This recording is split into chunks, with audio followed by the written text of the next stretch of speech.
Hello, everyone, and welcome to our CSR Marketplace live session today. We are focusing in this session on from excess to access, how your company can help close the need gap in our communities. We are excited to have all of you with us this afternoon. We're going to give everybody a minute to get into the Zoom room. I know we're starting right on time, so we're going to give everybody just a minute to get connected. While you are getting connected and logging in, if you would go over to the chat and just say hello, type your name, tell us where you're from. It's really helpful for the panelists to know who's on the call today. So as you are joining, if you would go over to the chat and just introduce yourself quickly. That way we know who's with us today.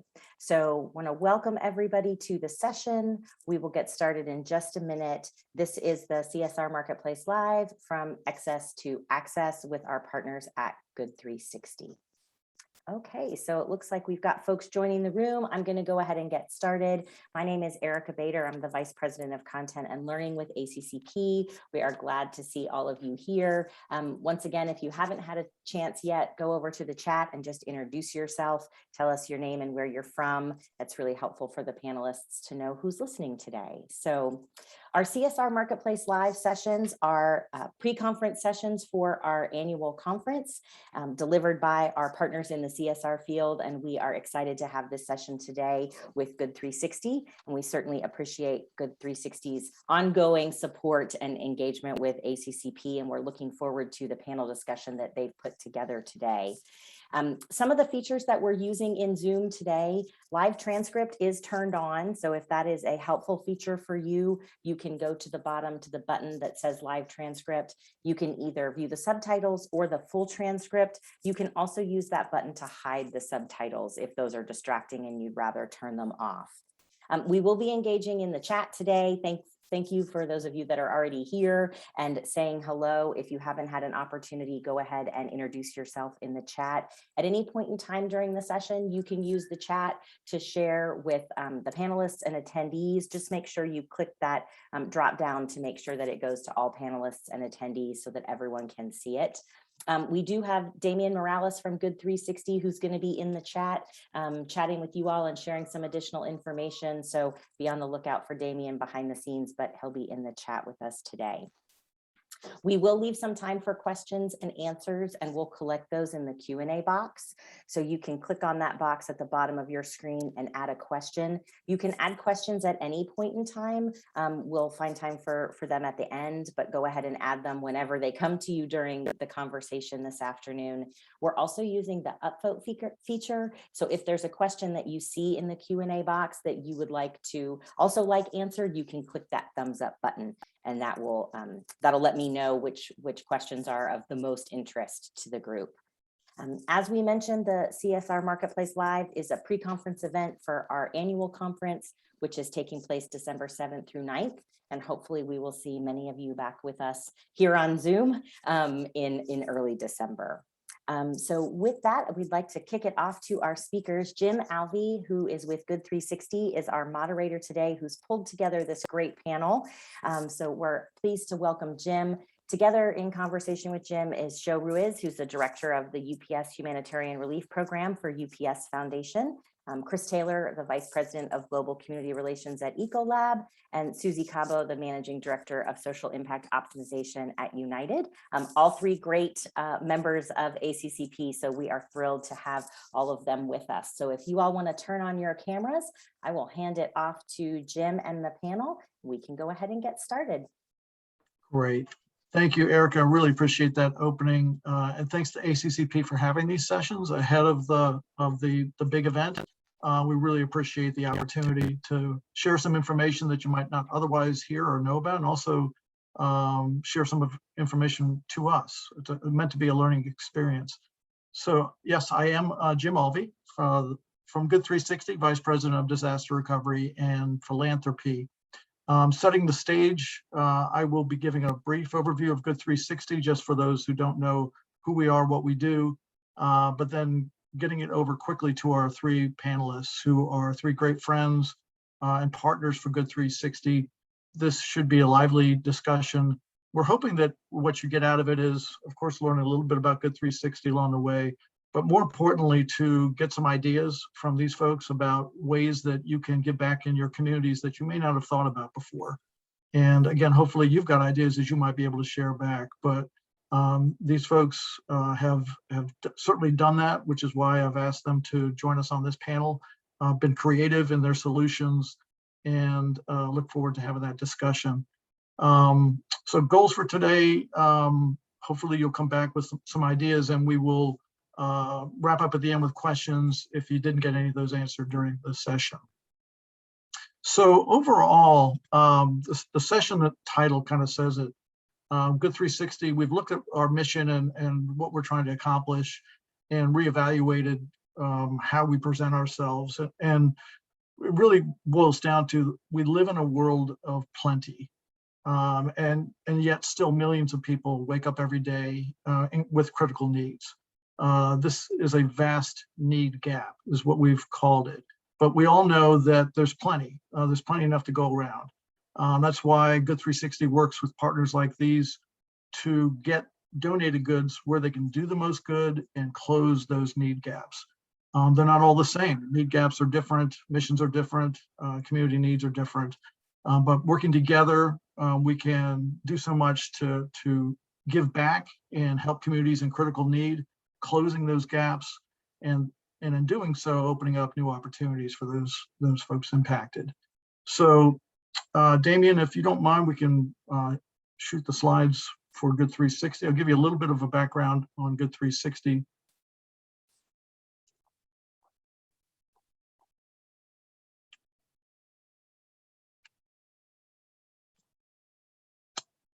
Or I can do a tap dance.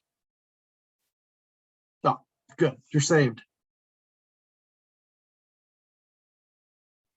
So Good 360 is a 501c3. We are a nonprofit, we're international. We think of ourselves as the global leader in product philanthropy. And we do that through partners. We have what we call the circle of good, and which have become more important in the circular economy, where we all help each other out, corporate, nonprofit, individuals, and society, goods for the greater good. Next slide. So we've done this for quite a while, 38 years to be specific, and some of the results are staggering even to us. $11 billion worth of product in those 30 years distributed. That's a lot of product going to over 100,000 vetted nonprofits, and the products were donated by over 400 corporate partners of various sizes and shapes. Next. Last year was a pivotal year for us, as it was for most individuals, most companies. For Good 360, we found ourselves in the right place at the right time. And as a consequence, we more than doubled the amount of impact that we had in a year. That indicates both the kind of a bottomless pit of need as well as real high generosity from our partners. In a typical year, we distribute about $300 or $400 million worth of product. Last year, we did $870+ million in product. We translate that to 7.5 million lives impacted. 300 million of that product was PPE and other goods related to COVID-19.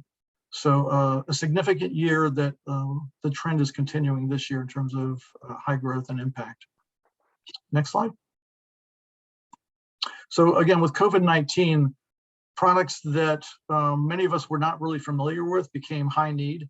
Masks for frontline workers, PPE items, sanitizer, gloves, gowns, all in high volume. Initially were really hard to find, but we worked together with partners, created new networks, and eventually moved 26 million masks, 1 million PPE, 10 million gowns, and millions of essential personal household items. That was really where the core need was, although it was really, really great for all of us to be able to help the frontline healthcare workers who still are challenged to this day. The real need turned out to be residents, communities impacted financially, not having enough money because of loss of job or other financial issues to even afford basic items. So a lot of basic items, cleaning supplies, household goods, and sanitation products going out to the communities. So that's where the bulk of the 300 million in distribution occurred. Next slide. So the quick snapshot on Good 360 and how we work, we've got 4 channels. The first one is cartons and pallets that are shipped directly from our partners to our warehouse in Omaha. We have an online catalog where nonprofits can access goods at a smaller scale. Maybe they only want a couple of pairs of shoes or a couple of cartons. They can identify those online and we'll ship them from our warehouse in cartons or pallets directly to the nonprofit. Many of our partners have truckloads. The volume is high. We work with Nike, for example, that sends truckloads of product to us in Omaha. Others send product, GAF sends shingles in truckloads to our partners that we identify that need those, and they're delivered by 53-foot trailers or flatbed trucks.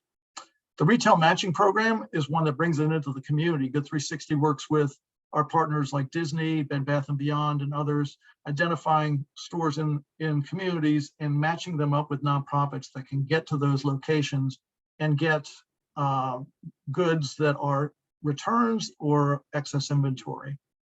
And lastly, near and dear to my heart, disaster recovery, support for survivors during all phases of disaster. I'll spend just a second on this. This team is actually a part of our Good 360 Disaster Recovery Council. For our team, we have thought leaders in the space from United, of course, UPS Foundation, Ecolab, CVS, Walmart, Amazon, GAF, Lowe's, HEB, RH, Hasbro. We've also got Save the Children, All Hands and Hearts, SBP, and Center for Disaster Philanthropy working with us in thought leadership, trying to find out ways that we can be more efficient in our response to disaster.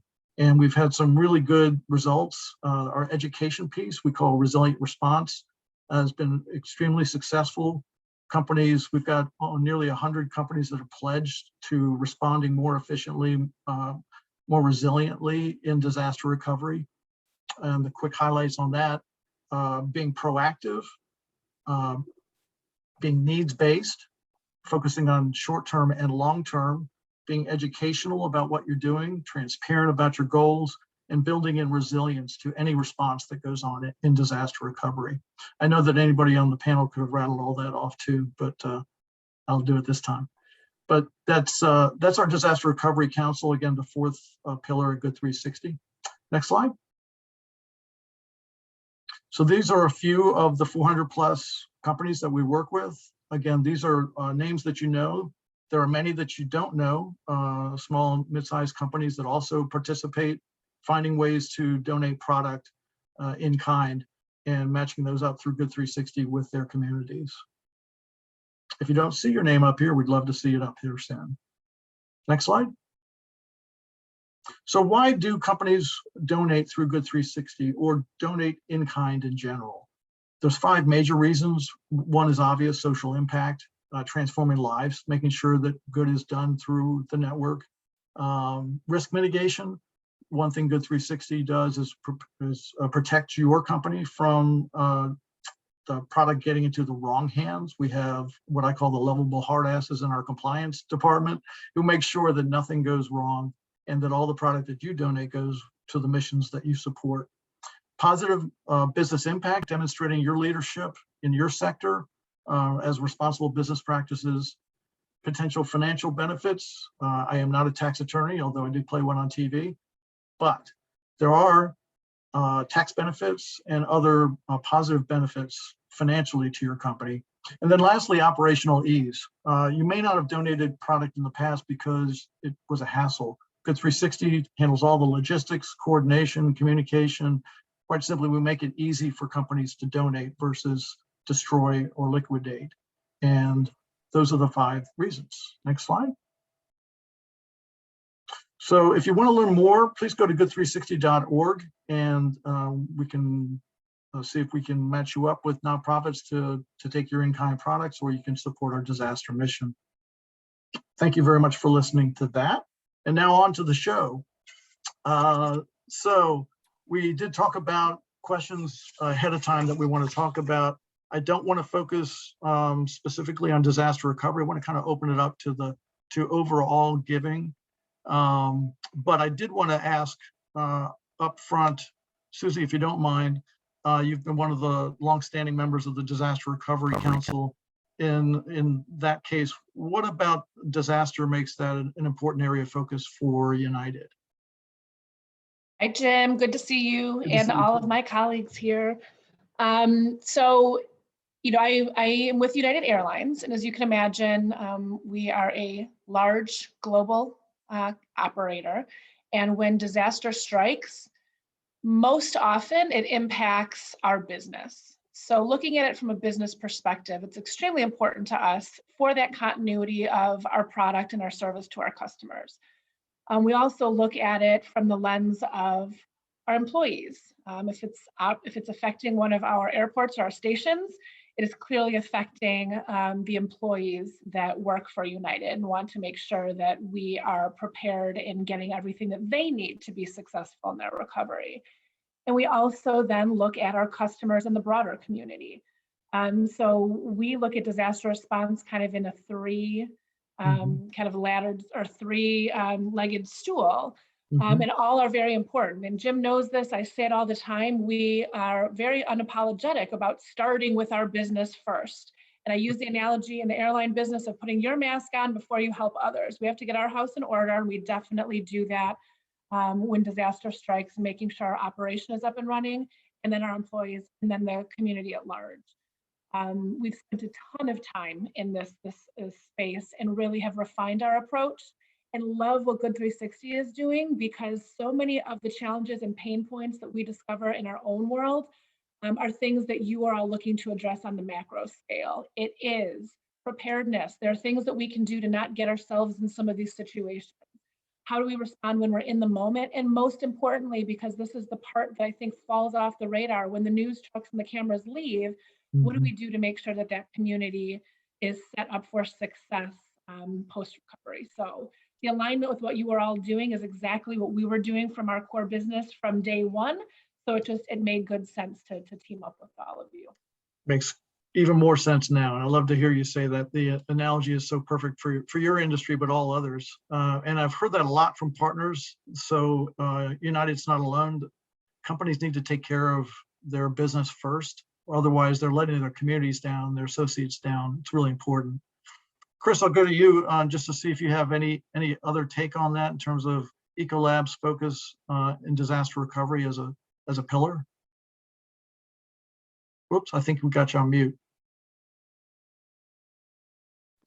You do have me on mute. There we go. Yeah.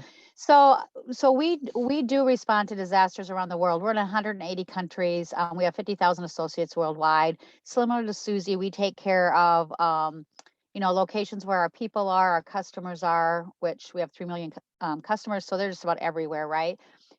It's important for us to get engaged. It's also important for us to respond, because our products, I don't know if the people in the chat room are familiar with our products, but our products are in big demand when disasters strike, right? So whether it's a hurricane hitting and there's flooding issues, we have bleach products, we have cleaning products, or there's no access to clean water, we have hand sanitizers. So during COVID specifically, our products were in demand, tied to surface wipes, surface bleach, hand sanitizer, that type of thing. So we too always respond during disasters, but more importantly for us though is the ongoing partnership throughout the year, and the steady product donations that we do throughout the year, not just during disasters.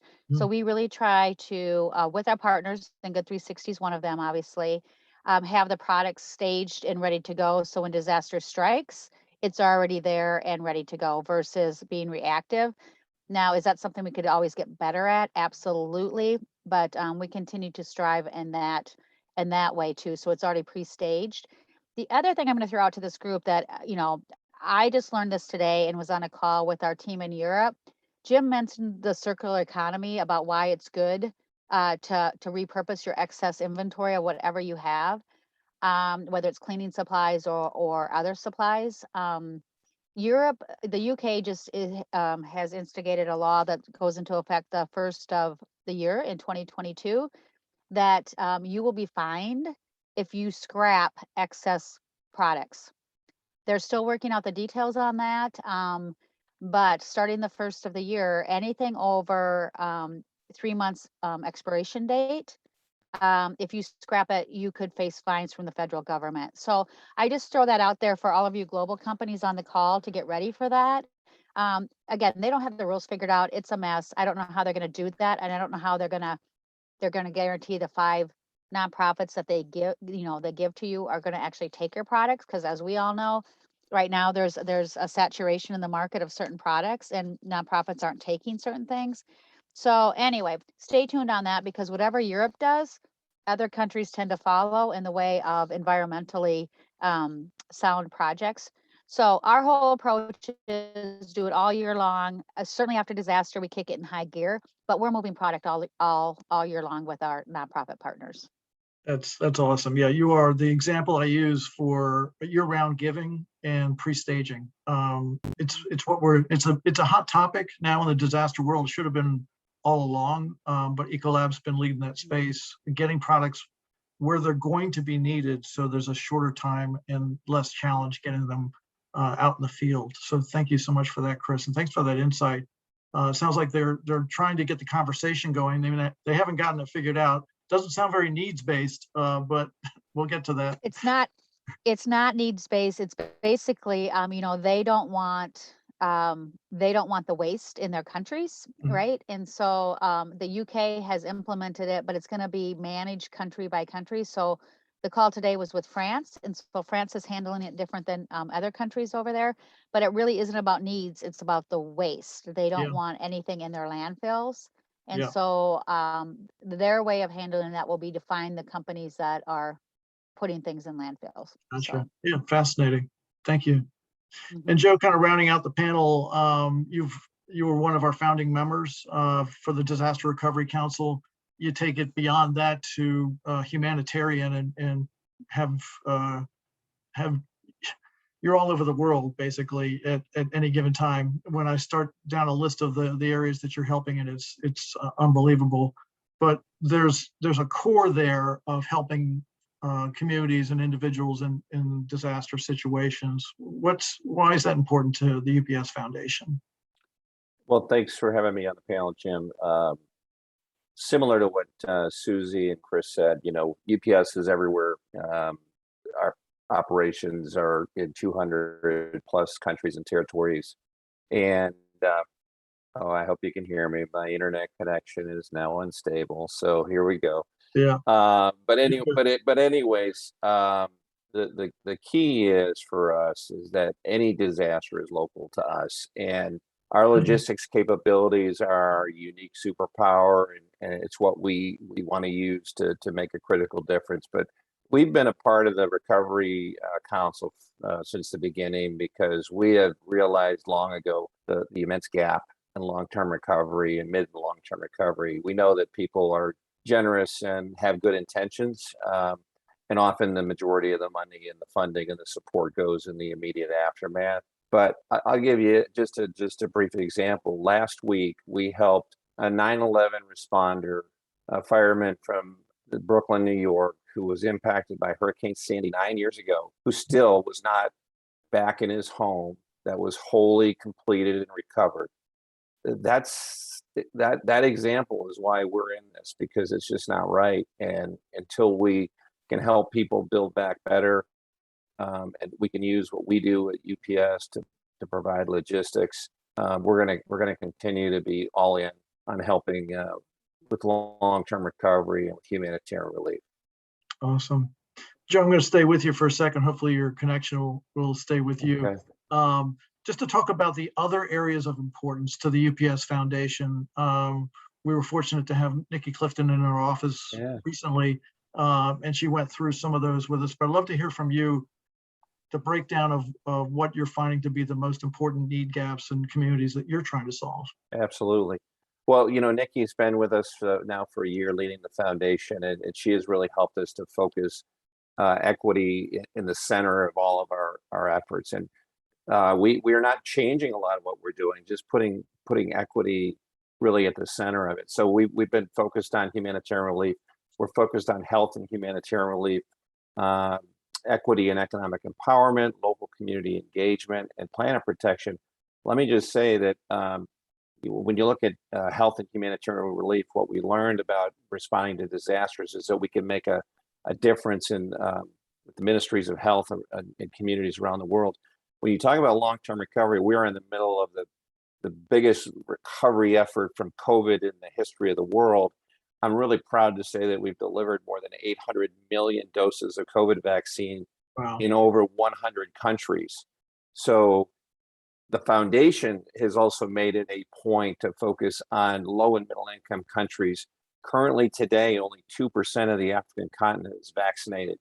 Only a third of countries are at target of 10%.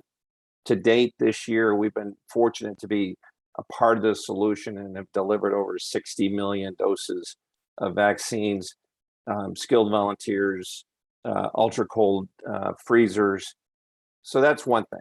When you talk about equity and economic empowerment, we are really focused on people 14 to 24, women, youth, trying to support giving them the opportunities to have a successful and happy life, and trying to give them the skills and support to make them job ready, to give them the opportunities to alleviate poverty. We're committed to doing 30 million hours of volunteer service. We were just talking about how we were in Minnesota last week in the area where George Floyd was murdered, and helping to rebuild picnic benches to try to mobilize socialization, trying to get the community back together. And then from a planet protection perspective, we're doing two things. One is research to try to help decarbonize the earth. So we're focused on helping cities accelerate their ability to accept electric vehicles. Because if we did everything everybody wants us to do right now, we would blow the fuse. It's just like when I use a hair dryer and the fuse is blown. If we were to put 100,000 electric vehicles on the road, cities couldn't handle it. So we're working with those types of problems right now to accelerate a green economy. The second thing is we're planting 50 million trees by 2030. It gets UPSers together. They can bring their families. They love doing it. And it's not just about carbon reduction. We're doing it across 50 metropolitan cities. We're doing it in areas that are traditionally hotter in the summertime. We're really looking at where we can make a difference in the low-income communities. So it's a part of bringing our people together to make a difference in their local community. Really, those are the four areas that we're focused on. That's great, and very organized. I noticed it spells out help. So that's right. Well done. That's right. Thank you. Susie, I want to come back to you. One of the reasons I love working with United, there are many, is that your team is so creative. Thinking about an airline being able to help communities, you think, okay, well, we could provide flights, but your team is always thinking outside of the box, coming up with new solutions, ways to leverage your assets. I'd love to have you talk about that a little bit, and then some of the focus areas that you have at United. Yeah, so we are very creative. We are, I'm sure, like many of your organizations, small but mighty. Our community affairs or engagement teams tend to be small in size and have a lot of responsibility. So one of my favorite examples of this that came to light was in Houston, and it was after the most recent set of storms that have gone through over the last calendar year. We partner with a lot of local organizations, one of them being the food bank. And they quickly realized that their facilities and their staff were not resourced to match the need.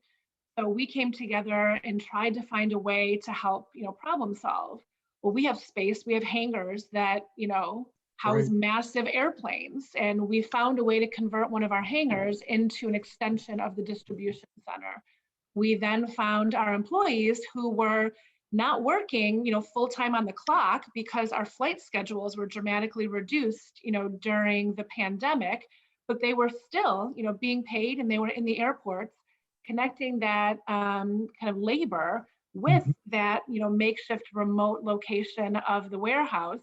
And we were able to, significantly increase the operations and the mission of the food bank. So that's one example, but it's a recent one, and it was just so cool to see that all come together. And it had nothing to do with flight, and it had nothing Right. to do with our core kind of brand and mission, but we had space and we had, people resource that at that moment in time we were able to creatively pull together. Yeah, I love it. And what we try to tell our partners is think about all the assets you bring to the table. You may only have funding. That's fine. Cash is king. You may only have product, or you may have warehousing. You may have the ability, like the UPS Foundation, for in-kind shipping. You have volunteers, both skilled and unskilled. There's lots of different ways to leverage what you bring to the table. And again, United's been really great about that. Any pillars of philanthropy that you want to highlight as far as United goes, other than disaster? I'll go through them quickly. One of them is absolutely lifting up communities in crisis, and that is about natural disaster. That's humanitarian. I mean, the work that we have been doing, similar to the UPS Foundation for COVID, what we are doing now to resettle Afghan evacuees. I mean, we look at it from kind of that global stage and perspective, not just for disaster, but also humanitarian. We also look at man-made disaster, unfortunately, and have responded to every mass shooting since the unfortunate Pulse nightclub tragedy and everything in between, to provide services for families, to get to the bedside of loved ones, to extract them out of an area that might not be safe, and respectfully transporting the remains of those who did not survive the tragedy. So that is another area that we have been very engaged in. The other three of our pillars is flying towards a sustainable future, very similar to what Joe is doing at the UPS Foundation, working towards becoming 100% green as a carrier by the year 2050. We're an airline. We burn a heck of a lot of jet fuel. So we are not just looking for offset programs, but really investing in technologies and businesses who are, forward thinking in terms of sustainable aviation fuel. What can we do to put different fuel into our aircraft that's not going to have the same impact? What can we do as it relates to carbon sequestration, of actually taking carbon out of the atmosphere and, and housing and holding it safely so it doesn't, regain entry. A lot of really unique things that we're doing in the sustainability space. The other pillar is inspiring the next generation of aviation leaders. There is a shortage of qualified, talented, diverse professionals coming into the aviation industry, from the pilot perspective, flight attendants, technical operations. So we are really putting a ton of resources behind getting into grade school, high school, developing that pipeline, breaking down those barriers, whether they be financial, whether they be related to kind of the home environment. What is it that are the challenges? Is it just general awareness, and really working hard to make sure that we are building up a diverse future pipeline for our field and others. Then the last, which really piggybacks off of that, is a broader connection to breaking down barriers to promote inclusion.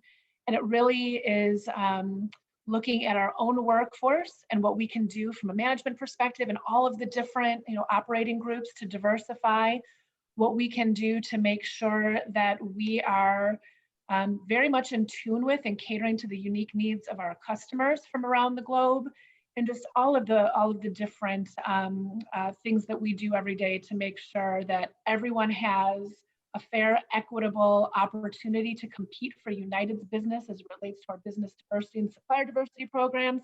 So those all kind of fall under that umbrella of breaking down those barriers. So those are our four.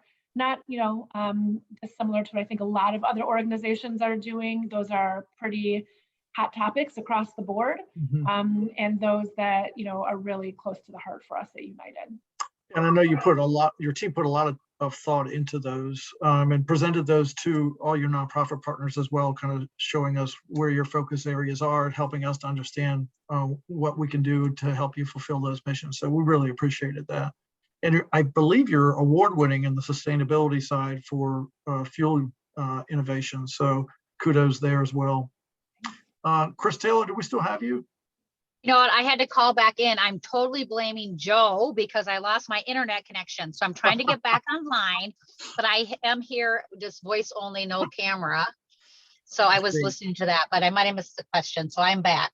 Oh, good. I didn't ask you a question yet, so you didn't miss it. So, Okay. but I did want to ask you, so at Ecolab, of course, disaster and pre-staging, critical need gap being met there. Are there other areas for you and your foundation that you're trying to focus on closing the need gap in those communities?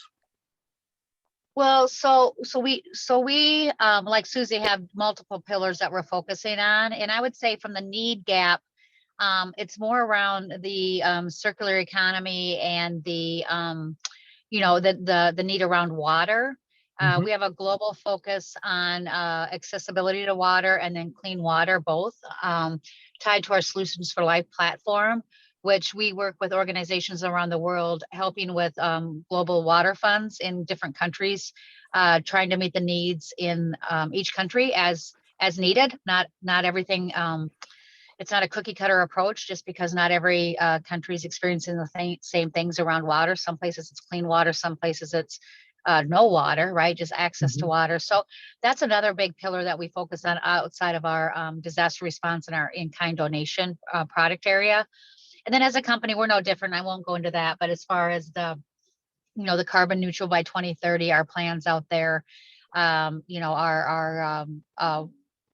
making our plants, getting our own house in order, making our plants water neutral at facilities around the globe where we are producing products. But those would be the key areas, I would say. Our products, which are needed everywhere, and then water, access to water is a primary focus of our global team. That's great. Thank you, Chris. I'm going to stay with you for a second just to ask you, in your opinion, is there anything that you've learned that advice-wise you want to share with other companies about how to help communities, where that's something you didn't know before you got into this space? Maybe a challenge that you accomplished or achieved? Internally or externally, Jim? Internally.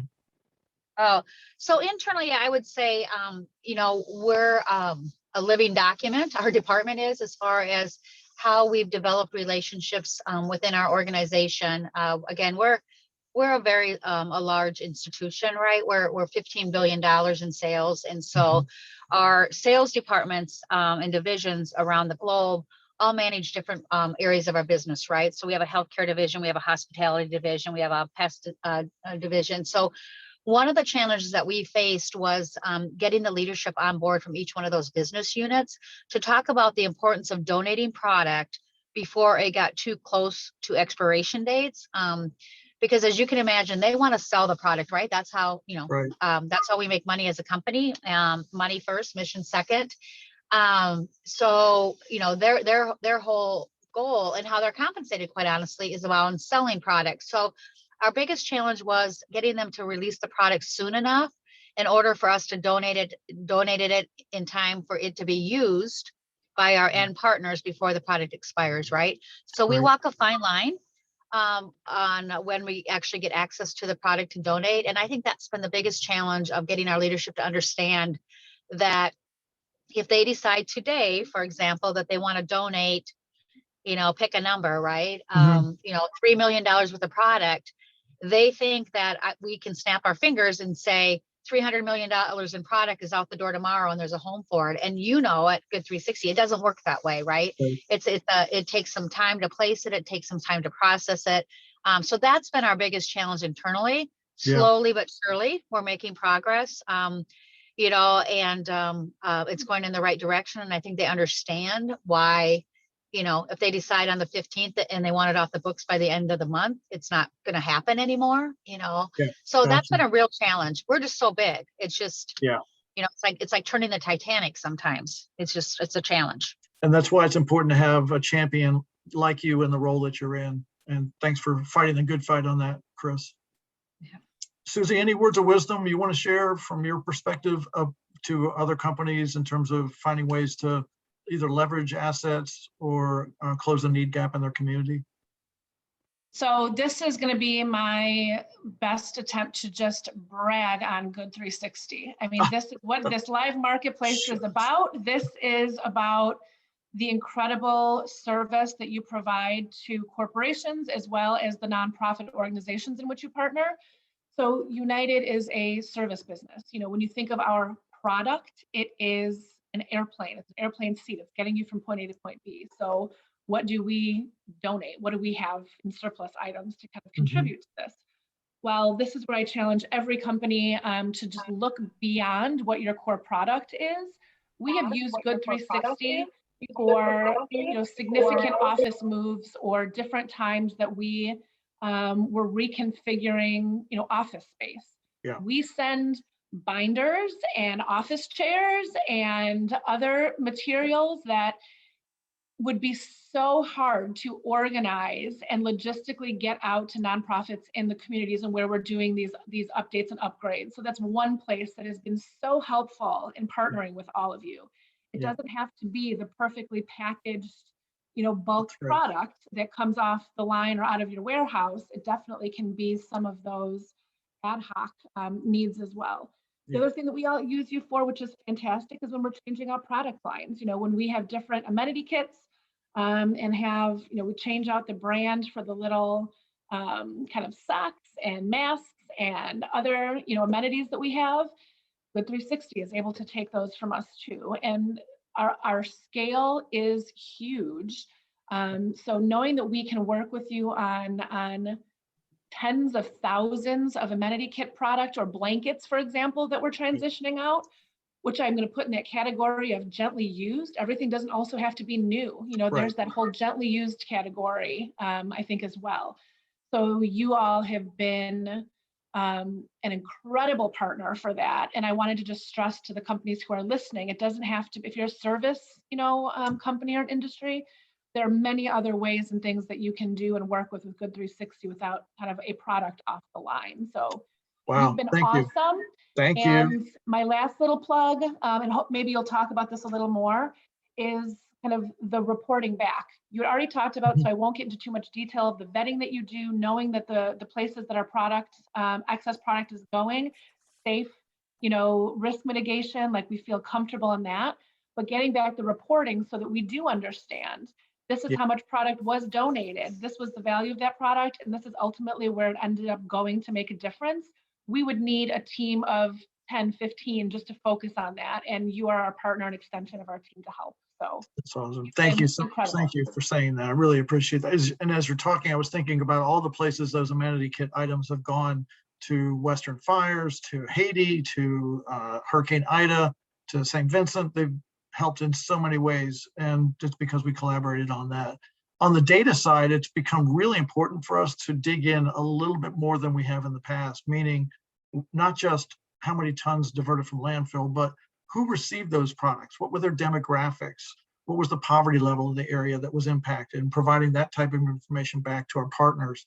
You've got more and more specific goals that you're trying to achieve. So it's become a challenge for us that we're rising to. We have a team that's focused on that. So it's an area that I would challenge the other nonprofits on as well, to dig in as much as they can on data. We got just a minute left, Joe, officially, unless Erica lets us go a second longer. I just wanted to give you a chance if there are any final thoughts on your part about closing need gaps, areas of focus, any words of wisdom.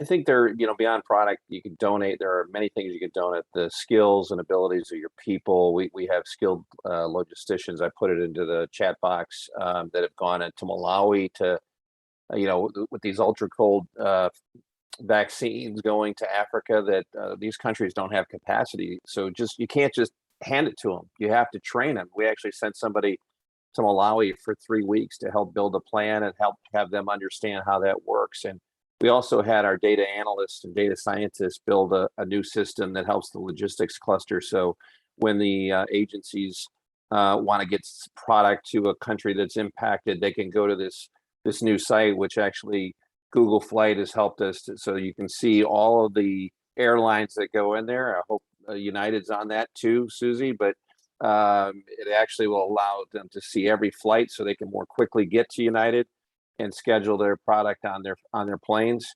And so that's another way that we try to bring all of our people and connect really the skills and abilities of UPSers. And there's 550,000 of them around the world with our philanthropy to really make a critical difference in the world. That's amazing. Yeah, let's talk more about that later.